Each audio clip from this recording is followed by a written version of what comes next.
Instagram पे या फिर यूट्यूब में आपने बहुत सारी वीडियोस देखी होंगी जहां पे आपको ये बताया जा रहा है कि आप अपने इनर चेस्ट को कैसे टारगेट करें या फिर आप अपने चेस्ट की राउंडनेस को कैसे लेकर आए।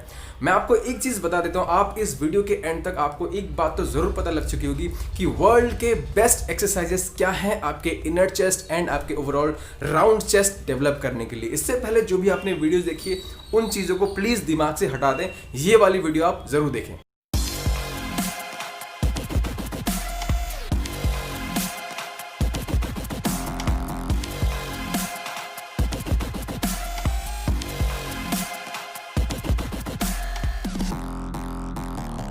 Hello guys, this is Manas and you watching the transformation factory. Guys, हमारे चैनल पे हम हेल्थ, फिटनेस एंड न्यूट्रिशन के बारे में बात करते हैं। अगर आप फ्यूचर में हमारी इस तरह की वीडियोस को मिस नहीं करना चाहते तो consider subscribing to our channel, और सब्सक्राइब बटन के बगल में एक बेल आइकन है, उसको जरूर प्रेस कर लें ताकि जब भी मैं अपनी कोई नई वीडियो अपलोड करूं आपको नोटिफिकेशन मिल जाए। तो गाइस, बात करते हैं चेस्ट राउंडनेस या फिर इनर चेस्ट को कैसे डेवलप करना है। सबसे पहले मैं आपको हल्का सा एनाटॉमी के बारे में बता देता हूँ, यानी आपकी बॉडी में किस तरह से आपकी मसल्स कहाँ से जुड़ी हुई हैं वो मैं आपको समझा देता हूँ। एक्चुअली आपको किसी भी मसल को टारगेट करना होता है तो आपको उसी मसल के लेंथ के अलोंग उस मसल को लेंथन एंड शॉर्टन करना होता है। फॉर एग्जाम्पल, अगर मैं अपने चेस्ट मसल की बात करूँ तो हमारी जो चेस्ट मसल्स होती है वो यहाँ से शुरू होती है और यहाँ पे जाके आपके आर्म्स में अटैच होती है। तो आपको क्या करना पड़ता है कि उन्हीं मसल्स को स्ट्रेच करना पड़ता है एंड उनको कॉन्ट्रैक्ट करना पड़ता है। तो सबसे पहले हम टॉपिक उठाते हैं कि अपने इनर चेस्ट को कैसे डेवलप करना है। उसके लिए मैं अपने टी शर्ट उतार के आपको कुछ चीजें समझाना चाहूंगा, आपको ये देखना जरूरी है। अब पता नहीं कि इस स्लाइडिंग कंडीशन में आपको मेरी फाइबर्स दिखेंगी या नहीं।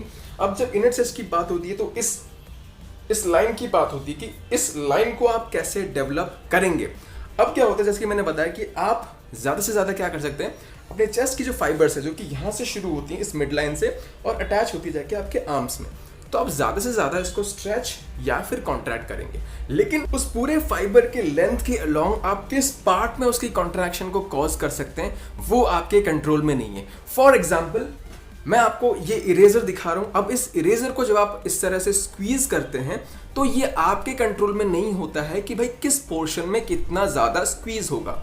आप सिंपली दोनों एंड पॉइंट्स को साथ ला सकते हैं। यानी मैं ये बताने की कोशिश कर रहा हूं, ये चीज आपके कंट्रोल में नहीं है कि ये जो फाइबर की लेंथ है जो कि यहां से शुरू हो रही है यहां खत्म हो रही है, उस पूरे फाइबर की लेंथ में जब भी आप उसको स्क्वीज कर रहे हैं ये आपके कंट्रोल में नहीं है कि आप इसको इस पार्ट को स्क्वीज कर रहे हैं या फिर इस पार्ट को स्क्वीज कर रहे हैं। ये आपके कंट्रोल में नहीं है। The best thing you can do is आप इसको स्ट्रेच करेंगे और स्क्वीज करेंगे, लेकिन किस हिस्से में स्क्वीज होगा वो आपके कंट्रोल में नहीं है। अब क्योंकि मिड पोर्शन के अराउंड आपके चेस्ट में इतना ज्यादा फैट नहीं होता है एंड मिड पोर्शन के अराउंड इतनी थिकनेस नहीं होती है, इसलिए जब भी आप स्क्वीज करते हैं तो आप फाइबर्स यहाँ पे देख पाते हैं और यहाँ पे आप नहीं देख पाते हैं। तो जब भी आपको कोई भी इस तरह की एक्सरसाइज करके बताता है, बिल्कुल स्क्वीज करके, मैंने इवन इस तरह की कोई प्लेट प्रेसेस देखी हुई है, प्लेट पकड़ा देंगे और उसको इस तरह से करेंगे तो उससे कुछ नहीं हो रहा, सिंपली आप अपने मसल्स को स्क्वीज कर रहे हैं। और क्योंकि यहाँ पे सेंटर में इतनी थिकनेस नहीं है तो आप उन फाइबर्स को बस देख पाते हैं, इससे ज्यादा और आप कुछ नहीं करते हैं। तो इनर चेस्ट के लिए जो बेस्ट एक्सरसाइज मैं बताना चाहूंगा वो है कि कोई भी एक्सरसाइज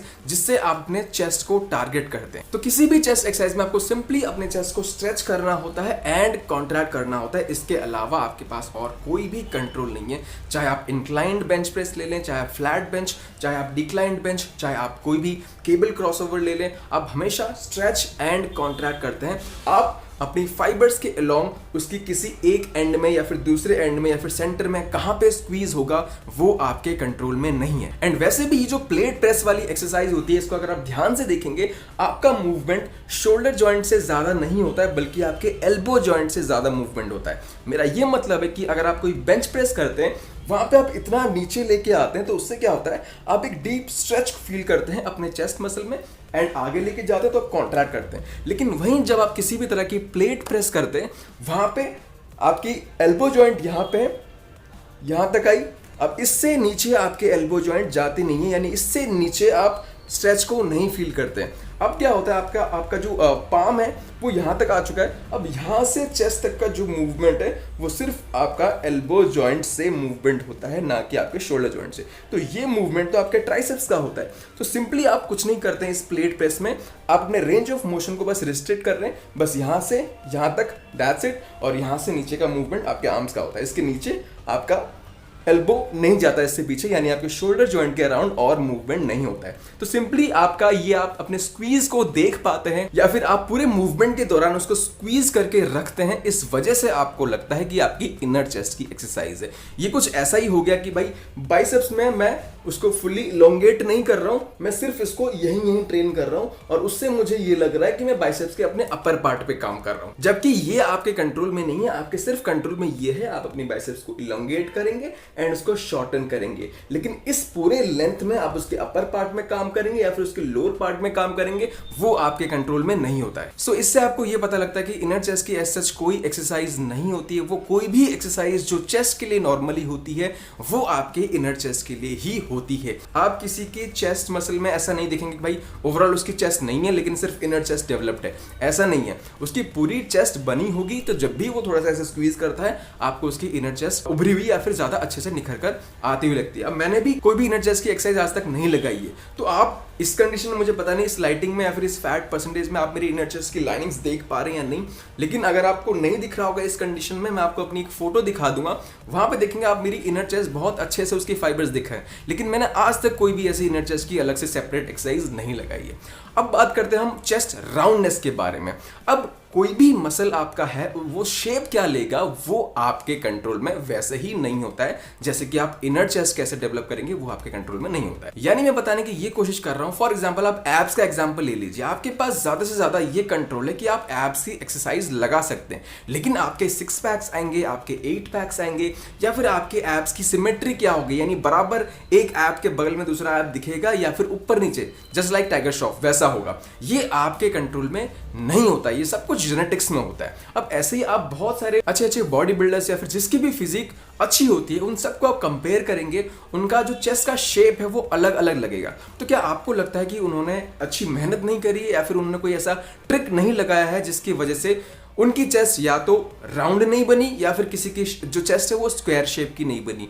आपके चेस्ट का कोई भी शेप आ रहा है, चाहे वो राउंड शेप, चाहे वो स्क्वायर शेप या फिर कोई भी शेप आ रहा है, वो आपके कंट्रोल में नहीं होता है, वो पूरा जेनेटिक्स होता है। आप ज्यादा से ज्यादा अपनी चेस्ट मसल को इनफ स्टिमुलस दे सकते हैं, आप अपना पूरा हार्ड वर्क पुट कर सकते हैं कि भाई आपका जो भी पोटेंशियल है, जितना ज्यादा ग्रोथ करने की पोटेंशियल है वो आप रीच कर सके, लेकिन वो शेप क्या आने वाला है वो कभी आपके कंट्रोल में नहीं होता है। सो यहाँ पे मैं आपको बता देने वाला हूँ कि एज सच कोई चेस्ट राउंडनेस वाली एक्सरसाइज नहीं होती है। कोई भी एक्सरसाइज जो कि आपके चेस्ट के डिफरेंट पोर्शन को टारगेट करे, पोर्शन से मेरा मतलब है कि फॉर एग्जांपल अगर आप इंक्लाइंड बेंच प्रेस कर रहे हैं, उससे आप अपने क्लेविकुलर हेड को या फिर हम कह सकते हैं एक लेमन लैंग्वेज में आप अपने अपर चेस्ट को टारगेट कर रहे हैं, लेकिन इसका ये नहीं मतलब हो जाता कि आपके चेस्ट के जो नीचे वाले फाइबर्स हैं वो टारगेट नहीं हो रहे हैं, वो भी टारगेट हो रहे हैं, लेकिन थोड़ा सा ज्यादा आपकी जो अपर फाइबर्स हैं वो टारगेट हो रही हैं। सो ऐसे ही आप बेंच प्रेस या फिर कोई भी चेस्ट एक्सरसाइज कर रहे हैं, अपने आर्म एंड बॉडी के रिस्पेक्टिव में जो एंगल होता है उसको आप चेंज करके आप डिफरेंट फाइबर्स को आप एम्फेसिस डालते हैं, उन पे थोड़ा सा ज्यादा फोकस कर पाते हैं, लेकिन ओवरऑल उसका शेप क्या बनने वाला है अगर आपने सबको अच्छे से डेवलप करा हुआ है वो आपके कंट्रोल में नहीं होता। अब मैंने रिसेंटली इंस्टाग्राम पे एक वीडियो देखी कि भाई चेस्ट राउंडनेस के लिए कौन सी बेस्ट एक्सरसाइज है, और वहां पे मैंने एक बंदे को ये एक्सरसाइज करवाते हुए देखा कुछ इस तरीके से। सपोज आप मान लीजिए कि मैं कोई बेंच पे लेटा हुआ हूं, तो डंबल्स इस तरह से आता है और सामने आके ये, तो ये कहाँ की आपकी राउंडनेस वाली एक्सरसाइज होगी मुझे समझ नहीं आता है। चेस्ट का आपका सिंपली काम है भाई आपके आर्म्स को अडक्ट कराना, मतलब आपके आर्म्स को इस तरह से आगे लेके आना। तो आप कोई भी मूवमेंट इस तरह से करेंगे आपका चेस्ट टारगेट होगा, क्योंकि ये फाइबर्स हैं इसको आर्म्स को ऐसे स्ट्रेच करके आगे लेके आती है, और इससे आपका कहाँ से राउंडनेस आ गया मुझे समझ नहीं आ रहा। और वहां पे ये बताने की कोशिश कर रहे हैं कि ध्यान से देखें, बिल्कुल अच्छे से ऑब्जर्व करें, आपको अपने लैट्स पे लेके नहीं आना। भाई लैट्स पे कैसे नहीं आएगा, आप ओवरहेड अपने डंबल को लेके जा रहे हैं और लेटे हुए हैं, तो ग्रेविटी तो आपके डंबल को पीछे प्रेस करेगा ना, तो आपके लैट्स को काम करना पड़ेगा आपके आर्म्स को आगे लाने के लिए। मतलब सिंपली ये वर्ड जो है चेस्ट राउंडनेस, इसको जस्टिफाई करने के लिए आप मूवमेंट ही राउंड कर रहे हैं, तो ये कहीं का मुझे लॉजिक नहीं लग रहा है। सिंपली आपके चेस्ट का काम है, फाइबर्स का काम है अपने आर्म्स को इस तरह से स्ट्रेच करना, तो ऊपर लेके जाना, अब ये लेके आना, ये कहां से राउंडनेस की एक्सरसाइज है नहीं समझ आता है मुझे। क्योंकि जब आप सिंपली बेंच पे लेटे हुए हैं, ग्रेविटी आपको आपके डंबल्स को नीचे पुल कर रहा है, तो आपका सिंपली चेस्ट का काम है उसको आगे लेके आना, और ये राउंड करने में रेजिस्टेंस आपको कहां मिल रहा है, इस पाथ के अलोंग, ये समझ नहीं आ रहा है। यानी यहां से ये लाने में इस पाथ में कौन आपको रेजिस्टेंस प्रोवाइड कर रहा है? कोई भी रेजिस्टेंस प्रोवाइड नहीं कर रहा, आपको सिंपली रेजिस्टेंस नीचे खींच रही है ग्रेविटी, आपको ऊपर बनाए रखने के लिए मेहनत करनी पड़ रही है। लेकिन इसको ऊपर ले जाना और ले आना, इस पाथ में कौन रेजिस्टेंस प्रोवाइड कर रहा है, इससे आपकी चेस्ट की राउंडनेस कैसे बन रही है नहीं समझ आ रहा मुझे। So the conclusion of the video is आपके चेस्ट का कोई भी इनर पार्ट, आउटर पार्ट या फिर चेस्ट की राउंडनेस, चेस्ट का क्या शेप है, उस पर आप काम नहीं कर सकते। आप सिंपली ज्यादा से ज्यादा मेहनत कर सकते हैं, अपने ओवरऑल चेस्ट को टारगेट कर सकते हैं। वो इनर पार्ट जो होगी वो अपने आप आ जाएगा। चेस्ट का शेप क्या होगा वो आपके कंट्रोल में नहीं है, वो भी अपने आप जो भी शेप आपकी जीन के हिसाब से, आपकी जेनेटिक्स के हिसाब से जो भी आनी हो वो आ जाएगी। सो आई होप आपके जो ज्ञान चक्षु हैं वो खुल चुके हैं। अगर वीडियो अच्छी लगी, कुछ सीखने को मिला, मेक श्योर आप वीडियो को लाइक करके शेयर जरूर कर रहे हैं। With this that's it on this video. मिलते हैं एक नई वीडियो के साथ। Till then stay fit, stay healthy. This is Manas, take care.